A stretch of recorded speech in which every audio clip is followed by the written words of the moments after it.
Hello, friends. I'm excited to share my new story with you, based on real emotions and experiences. It's a tale of betrayal, pain, and the search for a new beginning. If you enjoy it, don't forget to subscribe so you won't miss my other stories. Your support means a lot to me. Caught my Gef cheating with her sister's roommate. So I packed my stuff, left the evidence on the kitchen table, and ghosted her.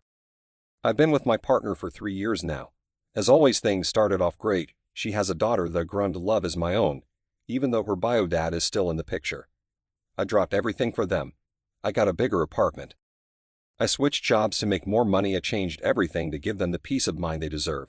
It was all better than I could have ever imagined until this weekend. That's when I found out she's been cheating me with her sister's roommate. She didn't have a great relationship with her sister when we first met, and I encouraged her to rekindle it because I knew it bothered her. Her sister is a free spirit, rarely holds down a job, drinks and does absurd amounts of coke and eggs just to pass the time.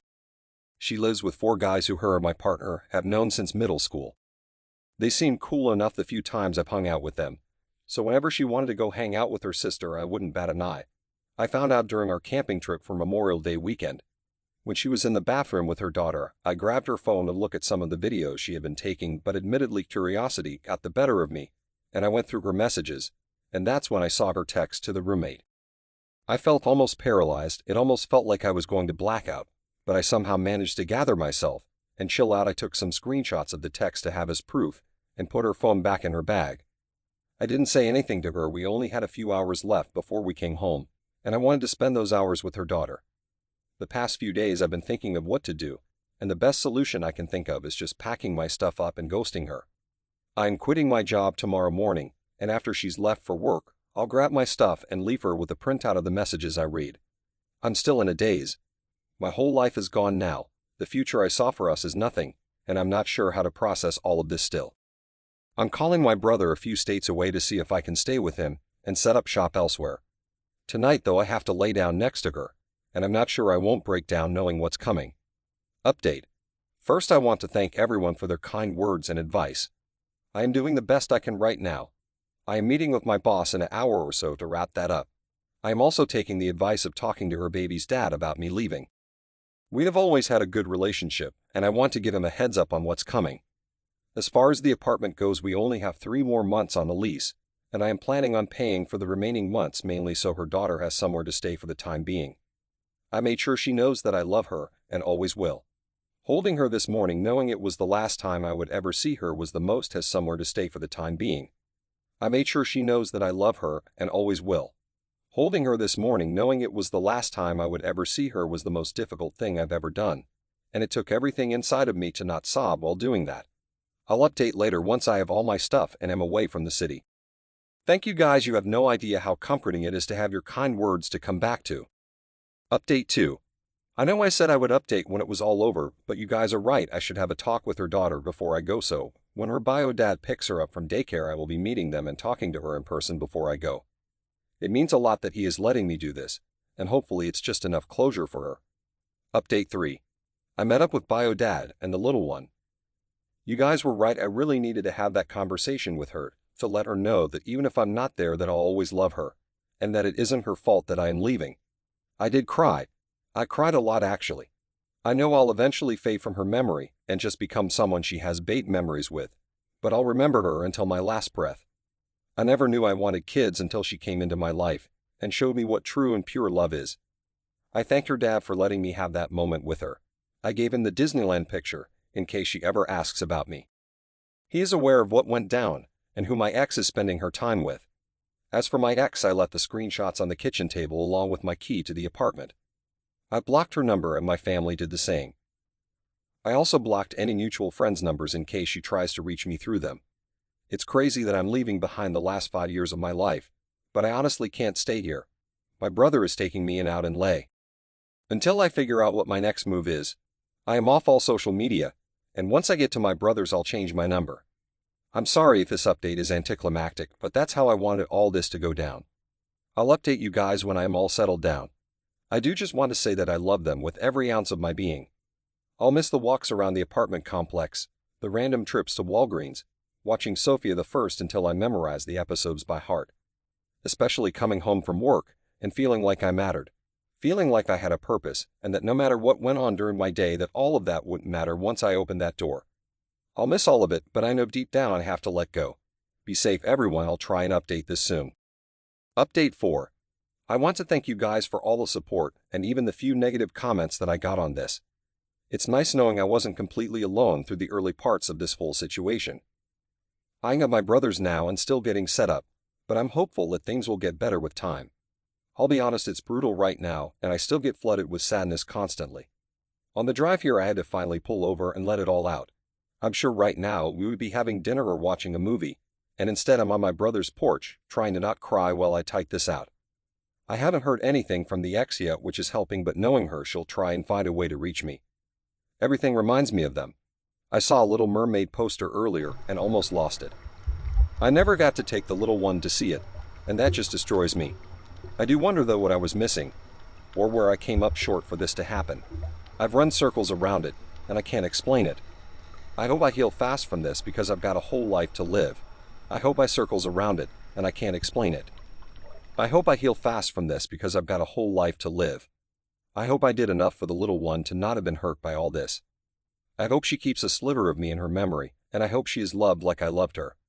Again, thank you all for the positivity and the encouragement. I'll make it out of this. I've done it before and I'll do it again. Maybe I'll update this sometime in the future, or feel free to send me a message. Be safe, and I wish everyone the absolute best. Final update. Hello everyone. I want to again say how appreciative I am for the positive comments and messages I've gotten. They have really helped out in keeping me at least sane during this whole ordeal. I am settling in as well as I can hear and lay. Even though it's a bit crazy, it has helped to distract me. I have not spoken my ex still, but I did hop on a call with my old landlord, who said that my ex did go a bit crazy for a few days after I left, but that eventually her family came and moved her out, and that he has not heard from her after that.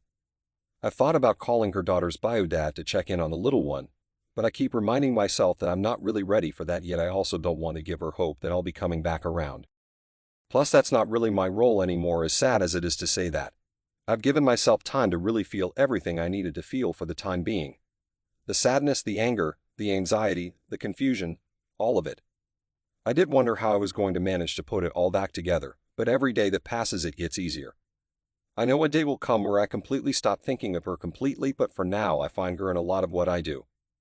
Her laugh, her aroma, her smile, everything. Some of the best times of my life were with her at my side, and it almost seems like I'm in a bad dream that I'm due to wake up from. I sincerely hope that she matures from this because she has a little girl depending on her. A little girl who looks up to her and loves her. My brother's condo is near Disneyland, and seeing all of the families walking around is a bittersweet thing for me. Bitter because I wish that were me, but sweet because I know that will be me. Again, thank you to everyone for your kind words. I wish you all the absolute best. Story 2. TLDR bottom. This happened in the early 2000s in my junior year of high school. The district had just built the third high school in our city, and most of the teachers were new. The band director was one of those new hires. He was qualified for the job, but had zero people skills, and was extremely abrasive towards students. He had previously taught university, and could not wrap his head around the fact that high school students are not college-level music majors who live in practice rooms and write symphonies in their sleep. His normal behavior consisted of berating students for not knowing university-level curriculum, talking down at everyone about how he can't understand why they were so incompetent, and stopping rehearsals to go on long tangents about things that had nothing to do with music. Every day at least 2 to 3 students would leave class in tears. We complained to the higher-ups and they repeatedly brushed us off. He made students hate attending his music classes, and many dropped band and orchestra as a result. One of the classes he taught was supposed to be Intro to Music Theory. For those who don't know music, this would be a class that should typically teach things like different types of chords, the definition of music symbols, the logic behind key changes, etc. At the first class of the year, there were about 25 kids enrolled. Most of these were music and drama kids who wanted to be teachers or performers in the arts one day. On the first day, he handed us a quiz because he wanted to see how much we knew. I think there were maybe 3 to 5 kids who were able to attempt a single question on the quiz. No one got a single answer right. That's how advanced it was. Imagine signing up for what you think is a basic pre-algebra class and walking into advanced calculus. This teacher spent the entire class period berating us for not being prepared when no one could even attempt his quiz. We told him this is an intro class. None of us have learned anything like this before, and his response was, "Really? I thought this was an advanced class." The next class period, there were maybe 15 kids enrolled. He did the same thing, asked us to perform something we can't even understand, and then berated us for not being prepared. At every class he would say, "I thought you all were musicians. This is supposed to be an advanced class." By the end of the second week, there were 6 students left enrolled in this class, including myself. He softened up slightly to those of us who stayed, and seemed to think we were his prize students, and that this was his class of elites. Think Professor Slughorn from Harry Potter.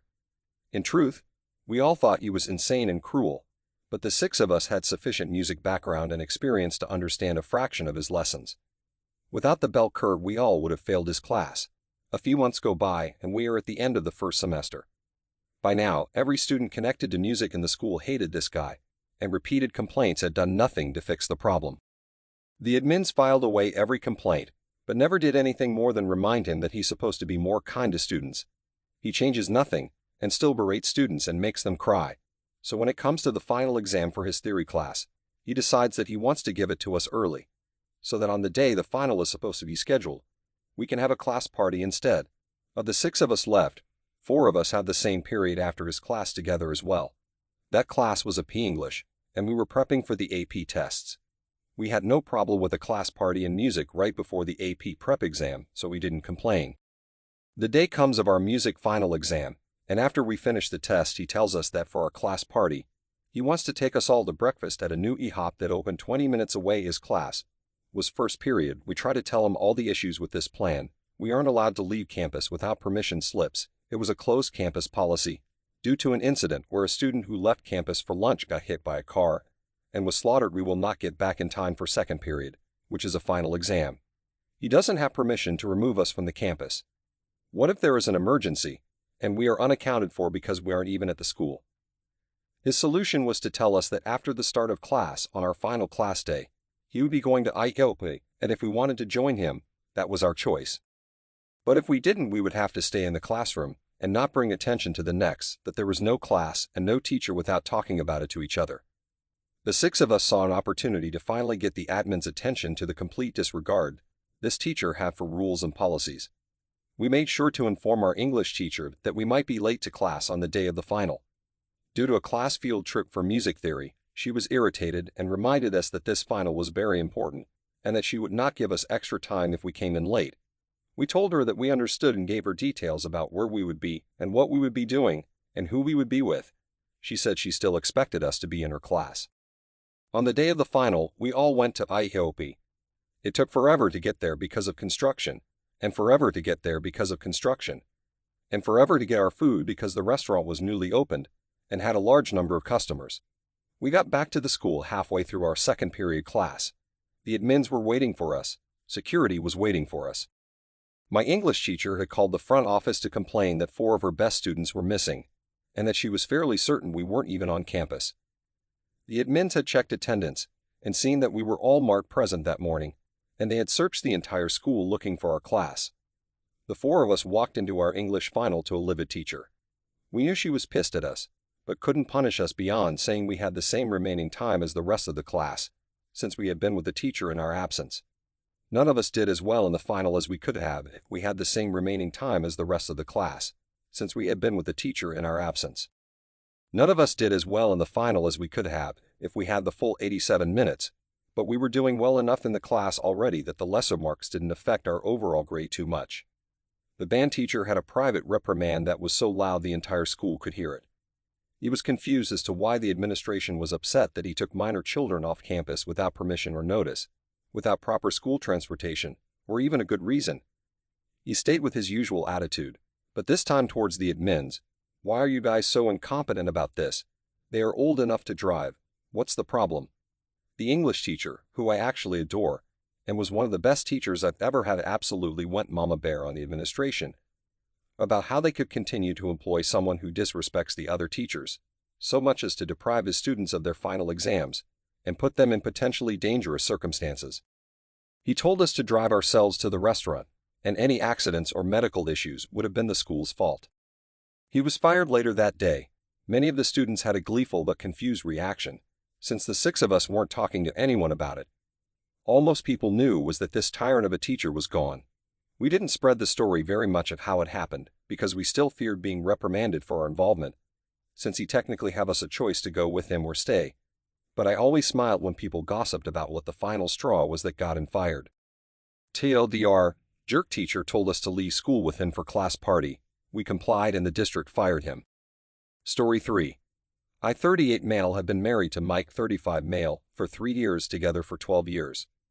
We are very quiet, nerdy, nature-loving guys, not into flashy displays or drama at all. It was the tail end of the pandemic, and since the borders were partially open, we decided to road trip to Gibraltar and elope. The pandemic was a great excuse not to invite anyone to our wedding and just do what we wanted. When we told our lesbian friends, 45 female and 60 female, what we were doing, they decided on the spot that we were going to have a double wedding and immediately started taking over, suggesting a bunch of trashy, expensive things we didn't want. This is the story of how they attempted to ruin our wedding and only ruined theirs. 1. We initially decided that we'd get a rental car together and split it 4 ways, with Mike and Di splitting the driving. A month before the wedding, Dee and Ann decided it'd be cheaper to splitting the driving. A month before the wedding, Dee and Ann decided it'd be cheaper to take the train. Well, 6 trains actually, across 3 countries. I immediately said no, and it turned out Di didn't even have her driver's license and had been driving illegally for years. Mike offered to do all the driving if they split the rental car with us. They declined because they thought it was too expensive and chose to take the train instead. It turned out to be a disaster for them. Trains were canceled, tickets were lost, and they missed an entire night in Gibraltar because they were stuck at a random train station in the Spanish countryside. Meanwhile, Mike and I had a wonderful road trip and spent a magical night in an Airbnb in Cartagena on the way. Their train tickets ended up costing more than half of the rental car. We had originally planned to book a fancy Airbnb in Gibraltar with a hot tub and all the amenities. Split 4 ways, it would have been really nice. However, Anne decided she wanted a hotel instead and opted out of the Airbnb plan. I found a gorgeous 1-bedroom place for us with a hot tub and a view of the sea. Dee and Anne forgot to book a proper hotel and ended up in a dreadful place by the port, which seemed more suited for merchant sailors than vacationers. It was located on a busy roundabout. There was no bath, no balcony, and it was basic AF. It was more expensive than our lovely place. They got no sleep because of the drunk sailors and traffic noise. They didn't even get any towels provided. 3. The night before the wedding, we met for dinner. They'd barely been in Gibraltar for 2 hours, whereas we'd been relaxing since the day before. At dinner, things were tense, but Di was really trying. At some point, she signaled to the restaurant host, and a lady came over with a super fancy VIP bucket with champagne on ice. She popped the cork and gave it to Dee, who handed it to Anne, saying, "Just like the one I gave you in New York, baby." It was clearly supposed to be a romantic moment. Anne refused the cork, and we all smiled nervously to try and smooth things over. The host poured 2 glasses of the champagne and gave the glasses to Dee and Anne. Anne took a sip and immediately spat it out, announcing loudly, "It's corked." We all tried the champagne and told her it was delicious. Mike and I don't really drink, but we know what champagne tastes like. Anne insisted the champagne was corked and loudly announced they wouldn't be paying for it. The host was pissed, and I understood why when she told us it was a 750 pounds bottle. She threatened to call the police, so I sheepishly paid for it. Anne sulked the rest of the night.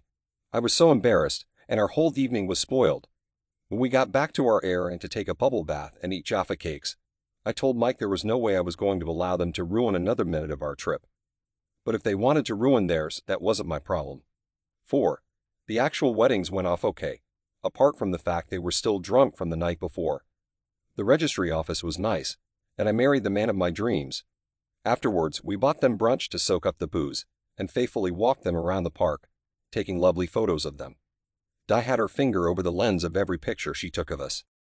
When we were done, they suggested we all go to the pub and get wasted as if. We dropped them off at the pub and went our separate ways. I was honest and just told them, I want to be alone with my husband. They couldn't really argue with that. 5. The wedding dinner. Mike, Di, and I all had fairly casual preferences for a restaurant for the wedding dinner, but Anne insisted on a fine dining fish restaurant that didn't even serve dessert. I outright refused. I don't eat fish at all, and Anne was insisting on the fish restaurant, so we decided not to meet up. Anne also tried to convince us to chip in 200 pounds for a custom wedding cake to get delivered to the restaurant, but we said hell no. Mike and I went to the best steakhouse in Gibraltar. I had a 1.2 kilo steak and an amazing cheesecake for dessert. We had a lovely time and the wait staff went out of their way to spoil us. Around 8 p.m., they messaged us, "Where are you?" And we ignored the message, as it turned out, and forgot to make reservations, and the fish restaurant was fully booked. But they couldn't leave and go somewhere else, because they had to wait for the cake to be delivered. They ended up taking the cake back to their crappy hotel and eating it with their credit cards, because they didn't even have cutlery and plates in their room. They got hammered that night on supermarket vodka. Mike and I had the perfect evening. We've had a taxi home, smoked weed on our balcony, watched the stars, and kissed for hours. 6. The next day, Mike and I set out for a day of hiking in the UNESCO World Heritage Site National Park. It was the best day ever. Mike got robbed and bitten by a monkey, which was effing hilarious. We ate a full English breakfast in the Sky Restaurant and explored St. Michael's Cave.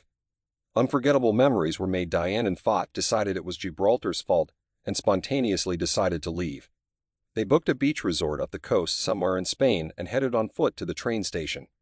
The trains were all messed up.